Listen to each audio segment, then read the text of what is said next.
Mom told me to go. Could we just stay for tonight, please? My 9-year-old grandson paid us an unexpected visit late in the evening.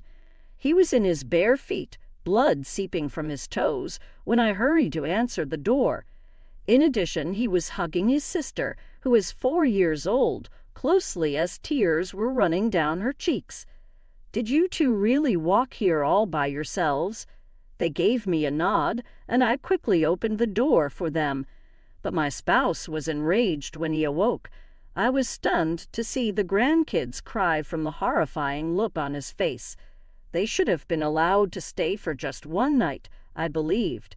Following that, I was astounded by what my spouse had done. I'm Eleanor, a 63-year-old housewife who resides with her 2-year-old husband, George. He taught high school until retiring at the age of 60. Both of our kids are grown-ups and self-sufficient. Our son, Simon, resides in the surrounding town, and our daughter, Claire, resides in a nearby apartment. Our eldest son's wife, Victoria, is breathtakingly gorgeous with transparent white skin. With such large eyes, she could make even ladies flutter. As long as she said nothing, she was the perfect daughter-in-law. She did, however, have a terrible mouth. Why a lady of my caliber would marry a man like him is a question that everyone asks. Are you saying Simon isn't up to your standard? He makes a respectable living and works for a prestigious firm, but let's face it, he's not particularly attractive. But I'm not that particular, so I suppose he's lucky. The insults she leveled at my own son made me feel furious. Who do you think you are? I didn't want to get into an argument, so I resisted the need to speak. My spouse, though, was unable to remain silent. Simon sure married quite an impressive wife, didn't he? Victoria seems unmoved by the snarky comment and even grinned dismissively. All Simon could do in return was grin. Victoria is too good for me, he declared. When I saw this, I assumed that my gentle son was probably having some marital difficulties. They did, however, have a child together, Daniel, our first grandson, in spite of their disagreements. Daniel had an exceptionally attractive face and bore a strong resemblance to his mother. He had Simon's personality in terms of kindness, which was the ideal fusion of his parents' greatest traits. Sometimes Simon would bring Daniel over to our place, and I always looked forward to it. Victoria did not come much, but I felt that this could be best for us both. Then, 5 years after Daniel's birth, we also received Emily, our granddaughter. She was a sweet little girl with wide eyes, round cheeks, and light complexion. But when I went to my son's house to celebrate her birth, Victoria gave the baby a contemptuous stare. Daniel is gorgeous and looks like me, so why is this one so ugly and plump? Is she even similar to anyone? She is not at all cute. Don't say that. You're a mother. She's adorable exactly the way she is. I am free to say anything I want regarding my own child. Are you attempting to cause me problems? I won't fall short against a hag like you, though. My husband's expression altered as soon as he heard this conversation from me next to him. He seemed ready to yell in my support, so I stepped in quickly. Rather, it was our kid who became enraged and raised his voice. Enough, Victoria. Parents arrived to celebrate. You can only be impolite to so much extent. How strange that you would confront me. Very intriguing, she remarked, giving Simon a fierce glare and appearing prepared to attack. I gave in easily. I apologized to Victoria. You're in a tough period right now after giving baby. It wasn't wise of me to say that. I'm sorry. I hope you will pardon me. Exactly. You ought not to have said. Instead of traveling all the way here, you might have just given a gift of money. I was unable to speak out, but Victoria's manners were always bad. It was because of these kinds of occurrences that we drifted apart later. But Simon still brought Daniel and Emily around to us on a regular basis. Although seeing our gorgeous grandchildren made us delighted, I was still a little worried. Daniel was intelligent and chatty, while Emily barely spoke at all, even at 3 and 4 years old. Her hands were dry and scratchy, and her pale complexion had acquired a rather dark shade from sunburn. Victoria responded to my question about it by saying Emily enjoyed playing in the garden. Having said that, our granddaughter's skin condition was quite worrying. Our family experienced tragedy one day. Simon, my son, went away unexpectedly. During his travel, he went from a pedestrian bridge's stairs, and an ambulance was called to take him to safety. He got intense treatment at the hospital after being taken there, but sadly he did not survive. I was so shocked that I was unable to even stand. You miserable creature, Simon. It had to have hurt a lot. Daddy, what's up, Dad? Awaken, awake. Emily stayed silent and bit her lip as Daniel sobbed hysterically.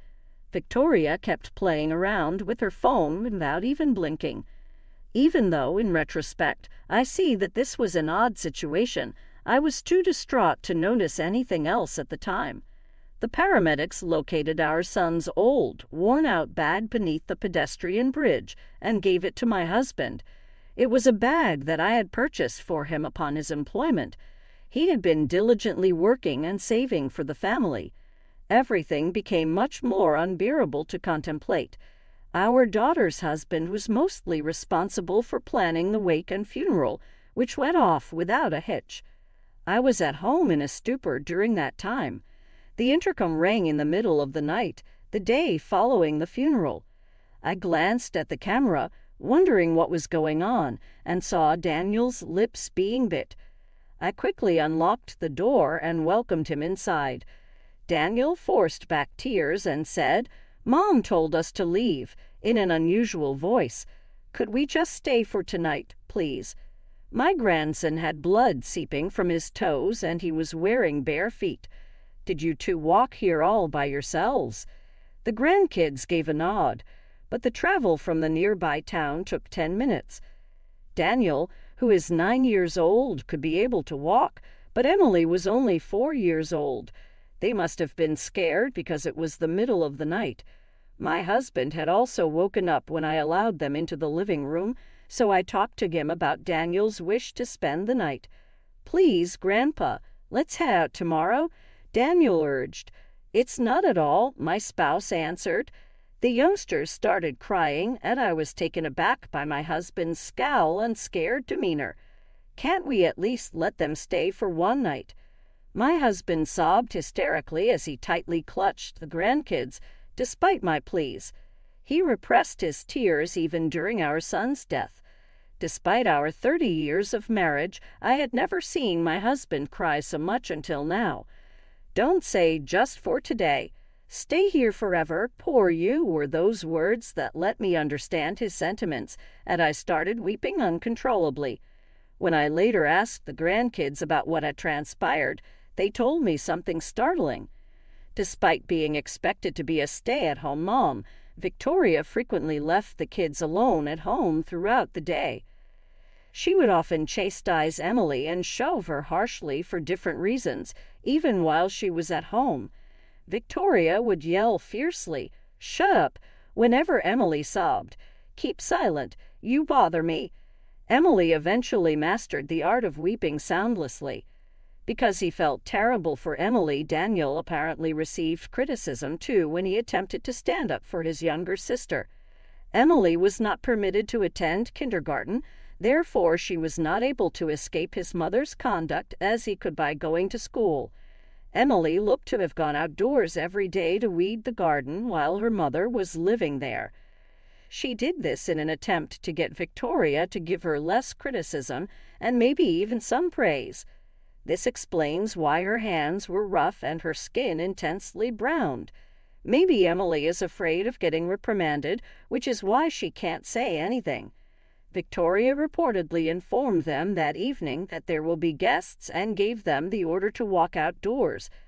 Daniel finished putting on his shoes, but Emily was left barefoot as she was unable to arrive in time. With haste, Victoria secured the front door after them. So, as they made their way to our house in need of assistance, Daniel placed his shoes on Emily's feet and held her hand. What an incredible, horrible thing to do. I made many attempts to phone my daughter-in-law, but was unable to get through. I chose to spend the night with my grandchildren because it was late at night. Daniel, nevertheless, woke me up early in the morning. I apologized to Grandma for waking you up. Emily claimed to have seen Dad in a dream. Well, did she not? Then Dad told Emily to look inside the bag. Though his words surprised me, I couldn't help but wonder if there was more to it after noticing Daniel's grave demeanor. Telling my husband what Daniel had stated, I got him out of bed. My spouse was initially dubious because he was still sleepy, but he cried out in shock after seeing our son's suitcase. In no manner. This is ridiculous. This is beyond forgiveness. We were so furious that we made the decision to act. In a hurry, we contacted our oldest daughter, Claire, who lives close by, and requested her to come watch the grandkids at our house. My spouse and I, in the meantime, hurried to our son's residence and rang the doorbell many times, but nobody came. We rang the doorbell nonstop until my daughter-in-law at last showed up, looking unkempt and wearing her pajamas with the collar open. Gosh, it was loud. Who the devil is that? I saw a young man with brown hair crofts in the rear of the room at that very time, absolutely nude. I was aware of it, but my daughter-in-law widened her eyes and hurriedly closed the door as soon as she realized it was us. You came here so abruptly, it's really nasty of you. Return home. Aggressively, my daughter-in-law yelled from behind the door. We need to talk about something urgently. I said, please open the door. She answered, I can't open it right now. With reluctance, I used the key I discovered in my son's backpack to open the door. The earlier young man ran inside and yelled, "Oh no, run!" After hastily getting ready, he ran out of the home. Victoria stood in the doorway, glaring at my husband and me with no remorse at all. Why are you even in this place? Are you already cheating on your husband the day following his death, before anything else? Stop being absurd. Well, he's simply a dude who fixes gas. What? So gas fitters these days do their jobs without clothing on. Victoria clicked her tongue in frustration at my mockery. Despite having a lovely face, her countenance betrays her nasty nature. Simon has left, and I'm done with the two of you. You are not entitled to speak. Simply depart. My spouse questioned her purposefully, his face crimson with rage. I can't see the grandkids at this moment. Where are they? My spouse then left to check something while feigning to look around the house. Victoria seemed like she was at a loss for words for a while, but then she started yelling at me. They visited a friend's home. What's incorrect with that? Avoid lying. When two children, ages 4 and 9, disappeared for the entire night, did you not worry? Even so, are you a mother? How do you know about that? Well, in what way are you aware of that? They walked all the way to our house late at night. She looked shocked and perplexed when I explained this to her, and she answered brazenly and shamelessly. My carefully reared son defies me, and our daughter isn't cute at all. Those brats don't need me. You may have these, but please pay me money. $100,000 is what I desire. Isn't it not much? I mean, she was the worst type of lady ever. The idea that a lady like her had caused suffering for my son and grandkids made me feel furious. Too bad you can't squander money in prison. I have a tape of our whole chat. Well, how innocent you are. For being a touch too severe with the kids, I'll be discharged quite soon. It's not only about the kids. You are aware that taking another person's life is a terrible offense, are you not? There's evidence. In actuality, Simon's journal was inside the bag. He assumed Victoria was having an affair because of her frequent trips. Additionally, there was a report from a detective Simon had hired to look into the matter. In fact, based on his account, his wife was having an extramarital affair with a young man that she met at a bar, the very man who ran away from the house. This was also written in the diary. I feel like my life is in danger. Simon had apparently had a number of near-accident experiences, including being almost hit by a car and nearly being pushed into train lines. He was ready for a divorce and had taken measures since he thought his wife was going to attack him. It may demonstrate my affair, but it doesn't demonstrate my murder of Simon. It's simply elderly people babbling away. The cops have more pressing matters to attend to. Can you still say that after hearing this? My husband showed up with a security camera in his hand while I was fighting with Victoria. The day before Simon's death, he had discovered it.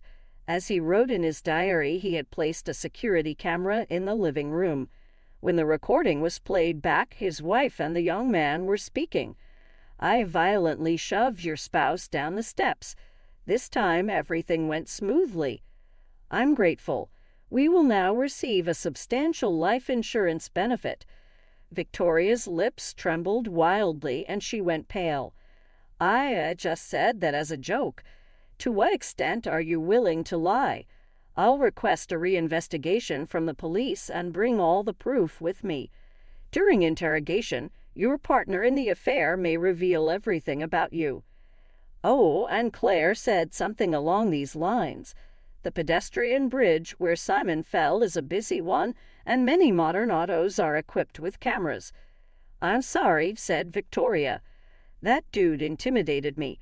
If you ignore this, I'll give you half of the $100,000 life insurance payoff. Pardon me, it's not you, Redditovits. That is not possible.